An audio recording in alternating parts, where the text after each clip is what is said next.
presenting The Christmas Eve Ghost, another in the series of radio plays based on stories featured in the American Weekly, the magazine which is distributed with all Hearst's Sunday newspapers from coast to coast. The Christmas Eve Ghost was produced in the New York studios of the General Broadcasting Company. Men of the sea are superstitious, even more so than landsmen. The sky, the swell of the ocean surface, birds wheeling and screaming around a ship, all these apparently innocent details have certain ominous interpretations for your sailorman, so it's not surprising that there should be wild tales of haunted ships and shipwrecks which lie fathoms deep or beached on the sandy shores off the New England coast. In the middle of the last century, no sturdier, smarter, five-masted schooner ever sailed the seas than the Ruth I. Brown. Her skipper, a huge, brawny seaman named Cobb, as good a captain as ever ordered the foretack heave down, had one outstanding characteristic. He was deeply religious. Too religious to suit his men, he always carried a parson on board ship to hold services. One blustery Christmas Eve, the skipper was sitting in his cabin, reading aloud to himself. And there were in the same country shepherds abiding in the fields, keeping watch over their flock by night. And lo, the angel of the Lord came upon them, and the glory of the Lord shone round about them, and they were sore afraid. Come in. If you please, Captain. Come in, Mr. Willebrand. Come in. I was just reading a bit of the scriptures. Aye, Captain. But if you... Sit down, mate, and listen. But, Captain... Sit down. Aye, sir. I'm reading from the second chapter of Luke, where the angel appeared to the shepherds. And the angel said unto them, Fear not, for behold, I bring you good tidings of great joy, which shall be to all people. For unto you is born this day in the city of David a Savior. Captain? And suddenly there was with the angel a multitude of the heavenly host, praising God and saying, Glory to God in the highest, and on earth peace, goodwill toward men. That's what the good book says, mate. Aye, sir. And suddenly there was with the angel a multitude of the heavenly host. You know what that means? No, sir. Well, that means there was a flock of spirits appeared. You believe in spirits, don't you? The bottle kind I does, Captain. Damn it, mate, don't be profane. I mean ghosts. My mistake, Captain. You heard tell of ghosts appearing, haven't you? Aye, Captain. I've heard tell of them. Never seen them? Never, sir. Neither have I. But the good book tells us they do appear. I wonder if a parson has ever seen them. Mate, just run and give the parson my compliments. And ask him if he's good enough to step here a minute. Well, if you please, Captain. I was sent here with the parson's compliment and to ask if you'd be so good as to step to his cabin. What for? Well, the parson's in a bad way, sir. Sick? Shot, sir. Shot? When? If you please. If you please, sir. Last night while he was ashore, some tipsy oystermen let him have one while he was holding the services in the back room of the Jolly Tar. Why didn't somebody tell me? Well, the parson wouldn't hear tell of it, Captain. Didn't want to upset you. Some of the men got him aboard and into his bunk. But he's in a bad way, you see. Aye, sir. Took a turn for the worse just a spell back. Well, why didn't you tell me when you first came in? I tried to, Captain, Well, but... don't stand there spouting like a humpback whale. Get me my jacket off you on the hook. Aye, sir. Parson's in a bad way, is he? Poor devil. Having only one eye and a peg leg was bad enough without getting shot. Your jacket, Captain. All right, come along, Mr. Willebrand. We'll have a look at the parson. Come on.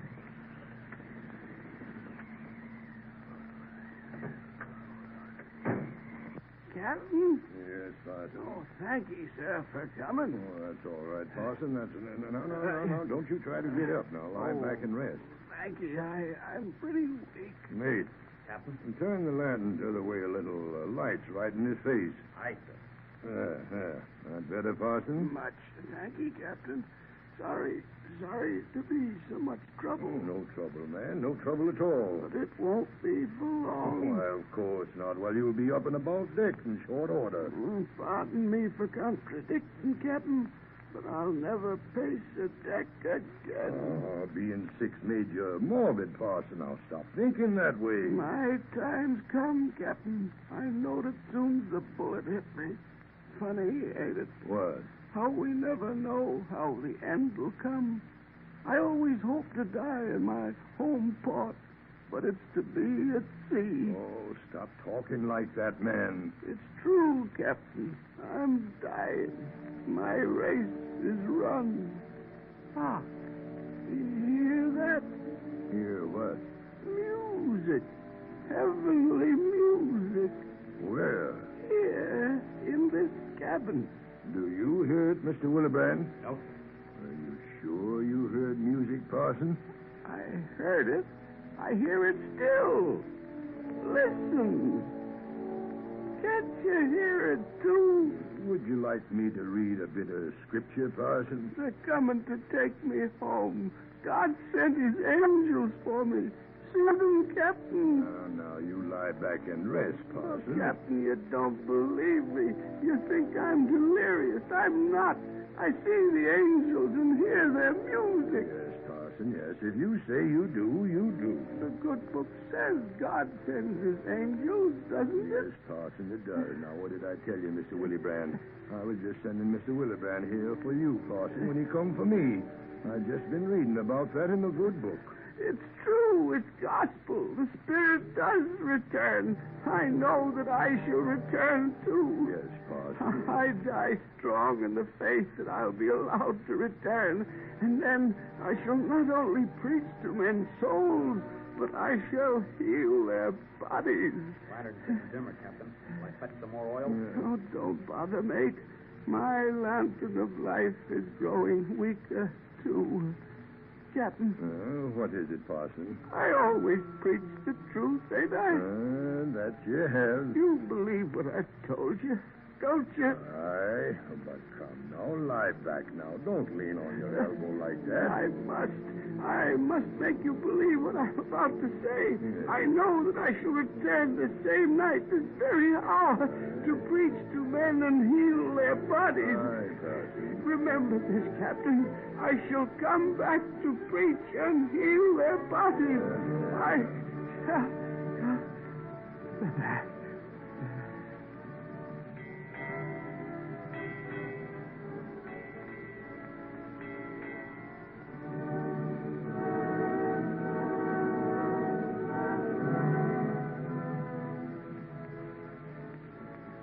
A week later, the Ruth I. Brown caught fire from a galley stove while everybody was ashore, and she burned to the water's edge.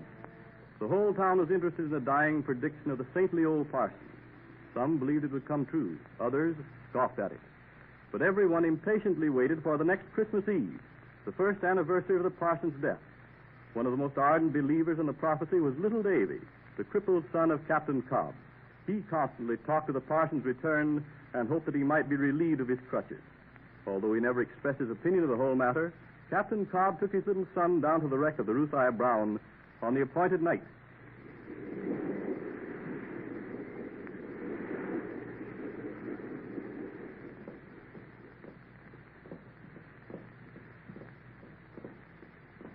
He said he'd come back, didn't he, Father? Aye, son. Did he say what time? The hour of his death, he said, Davy, and that was at 8 bells. And he will come, won't he? He said so, Davy. I think he will. Do you think we'll be able to see him? I don't know. Maybe. Where was the cabin he died in, Father? Aft. See the broken, charred wheel there? Yes. Well, his cabin was just after that. I'm going up there. Maybe he'll come back for sure if I do.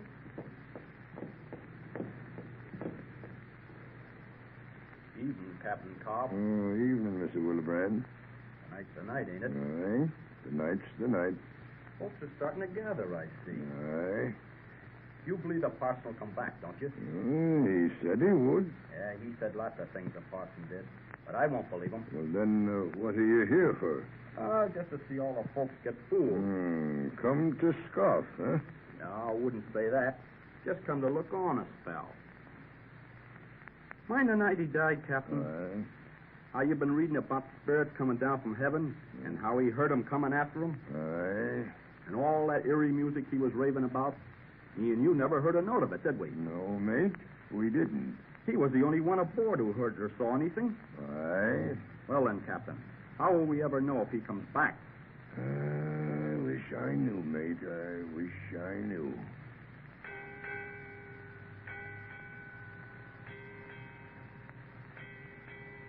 Hmm. 8 bells, Captain. Aye. 8 bells, mate. Here comes the folks. They expect miracles or something. The parson said he'd come back. Said he'd come back to preach and heal this very hour, mate. Do you think he'll come back, Captain? The parson was a very honest man, mate. Captain, Mr. Willebrand. Oh, he meant well enough, Captain. But this coming back now. Here I am, just as I said. Captain, Mr. Willebrand, listen to He me. was so certain he'd return. Yes, Captain, I promised to return, and here I am. They say dying men have peculiar visions, Captain. Aye, Mr. Willebrand. Don't you hear me? I'm back with you. I've got so much to tell you. That's why I hope I go sudden like when it comes my turn. Don't fear death, Mr. Willebrand. Death is peace. Death is beautiful. Oh, if you could only hear me. Parson died easy. Yes, Captain, I died easy. He ain't having an easy time getting back, though. I wonder if he will come tonight. I'm here, Captain. I'm here. Can't you see me? I can see you. Don't you hear the music? The wind's getting round to the north. Be a cold night tonight, Captain. Might blow up a storm for morning. I haven't much longer to stay with you, Captain. I promised you I'd be back. I want you to know I've kept my promise. Oh, there's only one way left now to make you believe.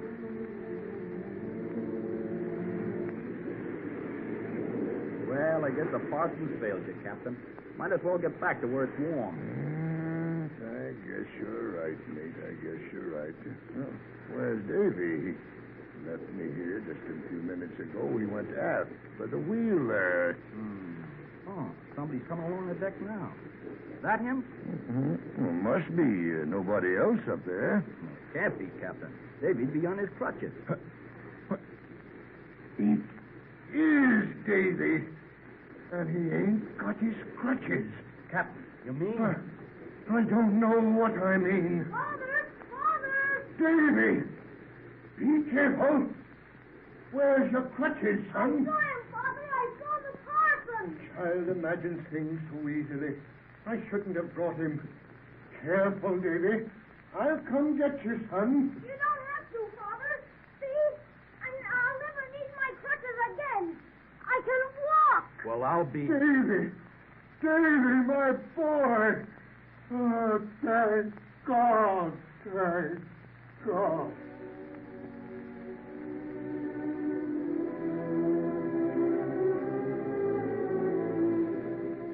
Did the old parson keep his promise and reappear? Full details of the story of this strange old character, as well as many other supernatural visitations, will be found under the title, The Haunted Shipwreck Off the Coast of Maine, in next Sunday's issue of the American Weekly, the magazine which is distributed with all Hearst Sunday newspapers from coast to coast. And now, on behalf of the American Weekly and all members of the Hearst organization, I wish to extend to you and your family our very best wishes for a very Merry Christmas. This is Wentworth announcing. Full details of the other stories appearing in next Sunday's issue of the American Weekly magazine will now be given to you by your own announcer.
presenting The Broken Coin, another in the series of radio plays based on stories featured in the American Weekly, the magazine which is distributed to all Hearst Sunday newspapers from coast to coast.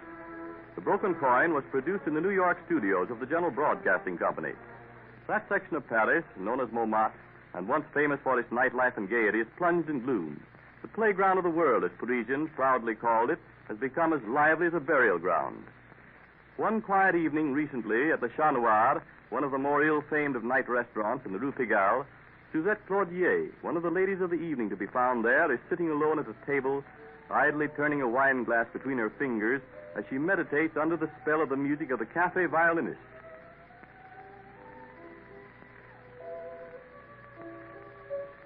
Mademoiselle Suzette. Mademoiselle Suzette. Eh?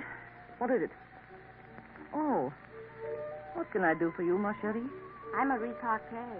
This is my first evening here, and Madame Lafleur said you'd tell me what I'm supposed to do. She said I'd tell you, eh? Yes. How well she knows where to send you. Nobody in the Rue Pigalle has been an entrepreneur as long as I have. Well, what do you want to know, ma chérie? I don't know, Mademoiselle. All the Madame said was to see you. Very well, I'll start at the beginning. We try to get as much money out of the patrons as they have. The more you can wheedle, the more money you make. Is that clear? Yes, Mademoiselle Suzette. As soon as a patron arrives, you're to rush to him and overwhelm him with attentions and dazzle him with your charms. And your perfume, you understand? I think I do. In preparing for your evening's work, Marie, see to it that you use a heavy, sensuous perfume. The patron will be sure to breathe its fragrance as you bend over his shoulder. I understand.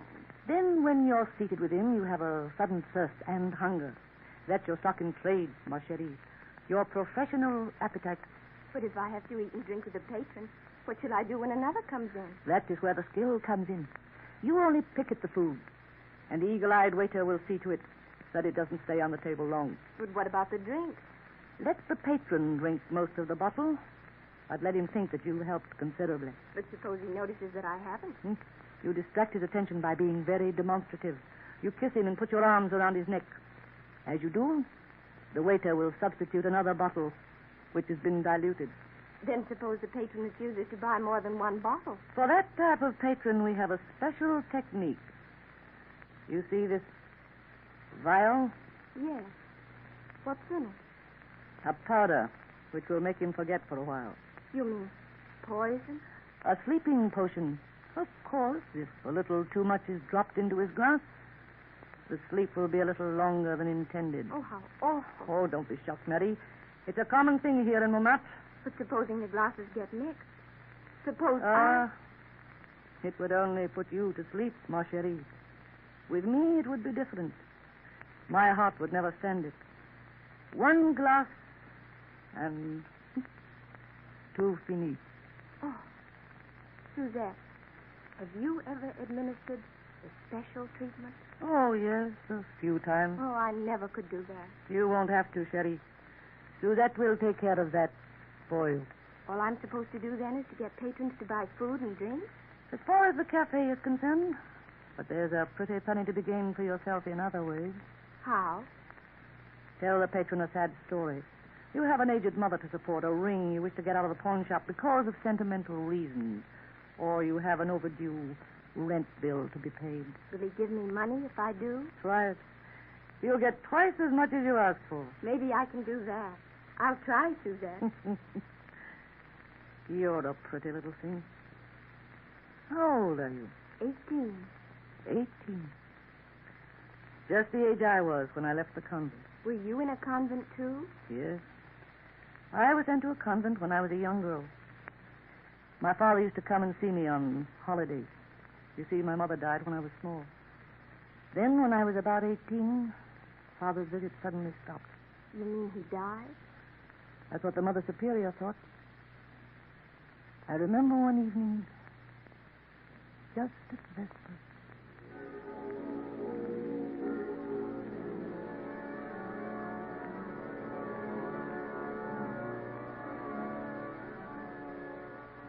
Suzette? Yes, Reverend Mother? I've something to say to you. Come in here a moment. Yes, Mother.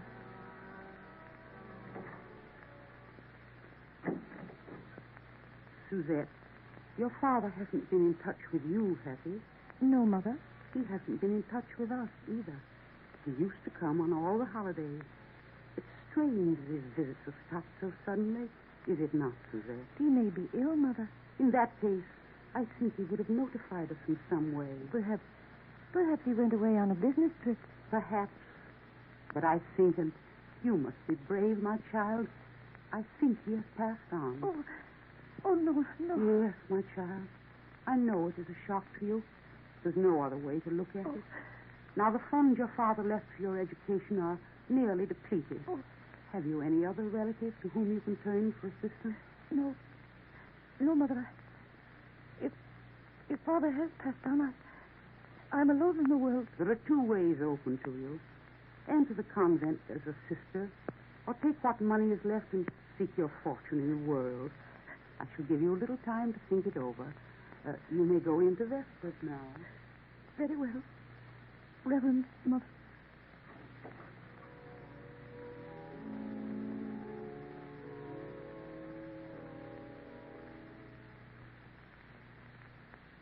You took the money, of course. Yes. The Mother Superior gave me what was left, and a few trinkets my father had left in her care. Among them was this. A copper coin. How strange. My father took the first money he earned after he was married and broke it into two pieces. One part he gave to my mother, the other he kept himself. For good luck. This was her half of the coin. And you've kept it ever since. Has it brought you luck? Not the luck I hoped for. You see, I've never given up looking for my father, but I've never found him. Of course, since I've become what I am, I've decided that it's no use. I'd never find him in a place like this. Well, enough of my troubles. You'd better not let Madame Lefleur see us gabbling like this. Poor Suzette. You've had a lot of sorrow in your life, haven't you? I look pretty old, don't I? You've had a great deal of trouble. People who suffer a great deal do look older, you know. You're a dear to be so tactful. You don't have to be. Here, you two. Get busy. Mary, I sent you over here to get them pointed and not to sit and chat all night. Move on. Yes, Madame Lefleur. Oh, it's my fault I kept her. You should know better, Suzette. But I haven't time to scold now. See that elderly gentleman at that table over there? Oh. You want me to go to work on him? Yes. One of the waiters tells me he has a large roll of money with him. If we don't get it, somebody else will. Hurry now. All right. Bonsoir, monsieur. Oh, bonsoir. You look lonely over here by yourself. Wouldn't you like a little company? By all means. Sit down, won't you? Merci, monsieur. Waiter. You look tired. Are you? A little. But that is because I've been sick with jungle fever. Oh. I've been away from Paris for a number of years. Indeed. Monsieur? Champagne, waiter. Oui, monsieur. Yes, it's been a long time. Have you ever searched for someone and not found them? Why, yes. Yes, I have. Then you know how I feel. Discouraged, disappointed. I know. Tell me about it. You see, when I went away, I didn't have a chance to let anyone know where I was going. The opportunity to make a fortune in mining gold came to me so suddenly. Then, when I was able to get in touch with friends and relations, it was too late. That was too bad. Your family must have been frantic. I had only a daughter. I don't know what became of her. Perhaps she's married and has children of her own by now. Perhaps. Or maybe she went in for a career of some kind. You know, I like to think of her as being famous, even though I shall probably never meet her face to face. Well, it's quite possible she might be famous, isn't it? Of course. I'm sure she's what you dream her to be. I don't suppose I'd ever know her if we did meet. It's been so many years. I'm sure she'd recognize you, monsieur. Oh, I hardly think so. The fever has changed my appearance a great deal. There's only one way we could ever recognize each other. What is that, monsieur? A birthmark of some kind? No. By this. A half a coins. Odd, isn't it? Well, my daughter has the other half, wherever she may be. Excuse me, Suzette. Madame Lefleur wishes to speak to you.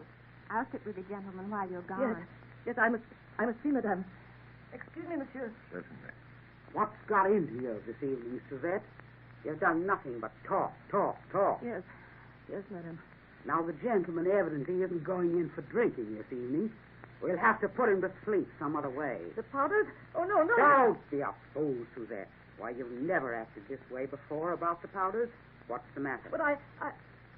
Oh, nothing, madame. Very well, then. You'll do as I say. Give the gentleman the powders, you mean? That's already been taken care of. Madame! See? The waiter's placing the champagne glasses on the table even now. Oh. The one in front of him contains the slumber potion. A generous one, by the way. Oh, no. What's wrong with you tonight, Suzette? If your gentleman has a weak heart like you, can I be blamed? I must get back to the table at once, madame. But certainly. Get his wallet. Be sure you'll get his money before he leaves here. Understand? I'll be waiting for you in my room.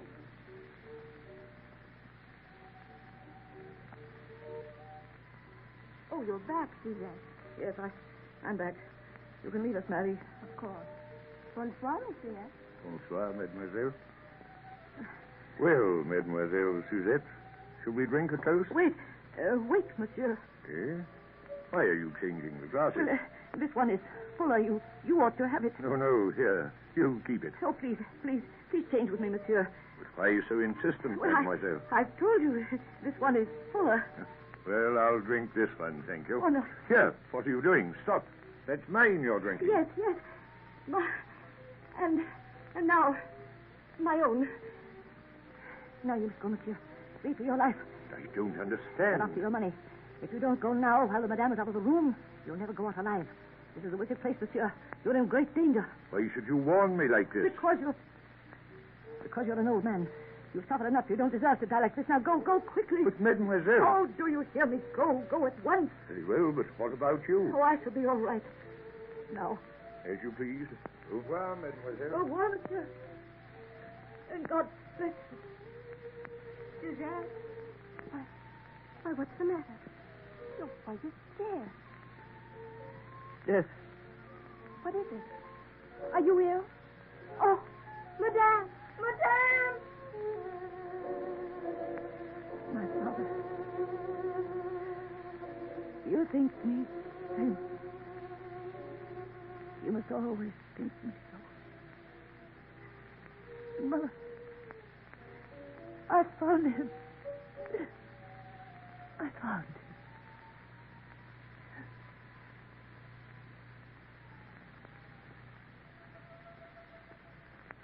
The radio drama which you have just heard was inspired by an exclusive story appearing in next Sunday's issue of the American Weekly magazine. You'll find it under the title, Dismal, Deserted Resorts of Gay Paris Nightlife. This is but one of the many interesting true life stories and articles appearing in next Sunday's issue of the American Weekly, the magazine which is distributed with all Hearst Sunday newspapers from coast to coast. This is Wentworth announcing and wishing you in behalf of the American Weekly and the entire Hearst organization the very happiest of all New Year's.